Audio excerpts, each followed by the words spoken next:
इस युद्ध से बनी वैश्विक परिस्थितियां अगर लंबे समय तक बनी रहती हैं, तो गंभीर दुष्परिणाम तय है।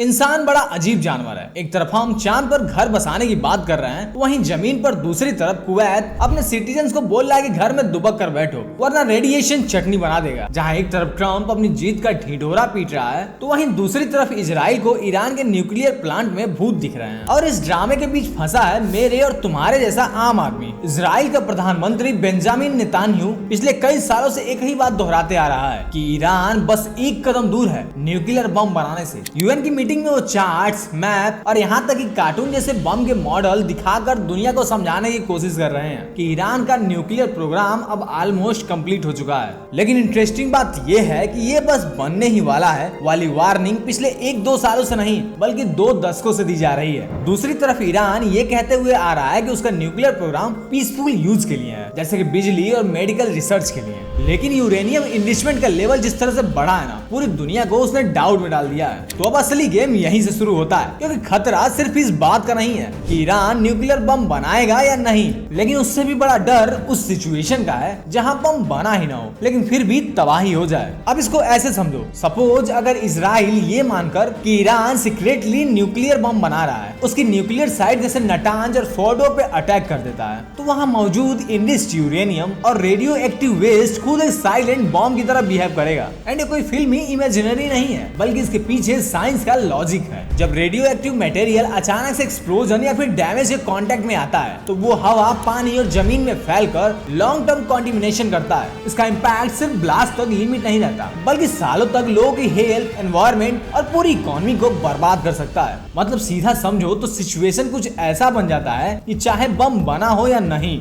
लेकिन अगर न्यूक्लियर फैसिलिटी पर हमला होता है तो रिजल्ट लगभग वैसा ही हो सकता है जैसा किसी छोटे न्यूक्लियर डिजास्टर में होता है। अगर समझो तो ये वैसा ही है जैसे किसी बारूद के ढेर पर माचिस फेंक देना। तुमने टेक्निकली तो बम नहीं फोड़ा, लेकिन एक्सप्लोजन और उसके बाद की डिस्ट्रक्शन फिर भी रुकने वाली नहीं है। और यही वजह है कि इजराइल और ईरान के बीच का टेंशन सिर्फ 2 कंट्रीज के बीच का इशू नहीं है, बल्कि पूरी दुनिया के लिए एक टिकिंग टाइम बॉम्ब बनता जा रहा है। इधर अमेरिका में टाउट डोनाल्ड ट्रंप अलग ही हवा में है। ट्रंप एक बिजनेस माइंडेड वाला आदमी है। उसने प्रेसिडेंट बनने से पहले ही सऊदी अरबिया से लगभग $4 ट्रिलियन पहले ही वसूल लिए थे। अब इजराइल की लॉबी ट्रंप से कह रही है कि भैया हम आपको जिताए थे तो हमारी मदद करिए, अब जरा ईरान को सबक सिखाइए। एंड अमेरिका ने किया भी। उसने जून 2025 में अपने B-2 बॉम्बर भेजकर ईरान में कुछ साइटों पर गोले गिरवाए। लेकिन मजाक की बात तो देखो, ईरान डरा नहीं बल्कि उल्टा ही उसका जवाब देने लगा। उसने रिटर्न में अमेरिका के एयरक्राफ्ट कैरियर अब्राहम लिंकन पर मिसाइलें दाग दी। जस्ट इमेजिन, दुनिया के सबसे पावरफुल कंट्री का इस तरह से इज्जत का कचरा हो जाना, और इसके बावजूद भी वो रिटर्न में ये चिल्ला रहे हो कि हम वार जीत गए।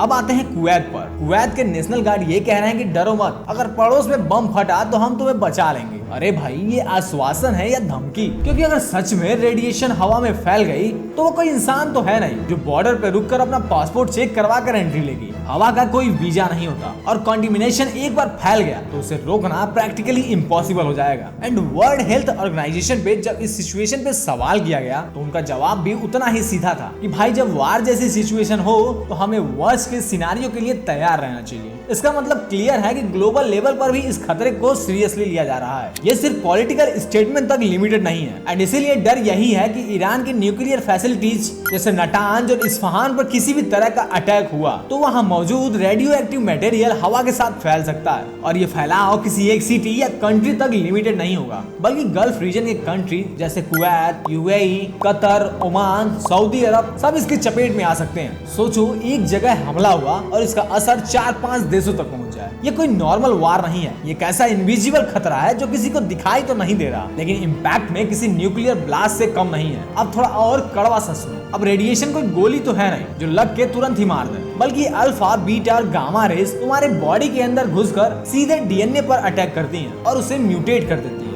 बाहर से सब नॉर्मल लग सकता है, लेकिन अंदर ही अंदर बॉडी टूटने लगती है और इंसान तुरंत नहीं मरता, बल्कि धीरे धीरे तड़प कर खत्म हो जाता है, जैसे कैंसर, ऑर्गन फेलियर और भी बहुत कुछ। और कई बार तो लोगों को सालों बाद पता चलता है कि वो रेडिएशन के शिकार हो चुके हैं। और सबसे बड़ा खतरा आता है पर्सिया की खाड़ी यानी पर्सियन गल्फ से। इस पूरे रीजन में कुवैत, कतर, यूएई, ओमान, यहाँ के ज्यादातर लोग समुद्र के ही पानी को डेसिलिनेशन प्रोसेस से साफ करके पीते हैं। अब जरा सोचो, अगर यही पानी रेडियो डिकॉन्टिमिनेशन का शिकार हो जाए तो वही पानी जो जिंदगी देता है वो धीरे धीरे जहर बन जाएगा। ये कोई हाइपोथेटिकल डर नहीं है, ये एक रियल चेन रिएक्शन है। पहले पानी कॉन्टिमिनेटेड होगा, फिर फूड चेन, फिर इंसान का बॉडी। और हाँ, ये मत सोचो कि ये सिर्फ मिडिल ईस्ट तक ही लिमिटेड रहेगा। हवा और समुद्री हवाएं किसी भी कंट्री की बाउंड्री को नहीं मानती। अगर बड़े लेवल पर रेडिएशन फैलता है तो इसका असर दूर दूर तक जा सकता है, यहाँ तक कि इंडिया भी पूरी तरह से सेफ नहीं रहेगा। मतलब सीधी सी बात है, ये कोई लोकलाइज्ड वार नहीं है, ये एक ऐसा खतरा है जिसका रिपल इफेक्ट पूरी दुनिया को फील हो सकता है, चाहे वो सीधे इस कॉन्फ्लिक्ट में शामिल हो या नहीं। और इस आग की लपटें अब भारत के दरवाजे तक भी पहुंच चुकी हैं। प्रधानमंत्री नरेंद्र मोदी ने हाल ही में पार्लियामेंट में खड़े होकर जो बात कही है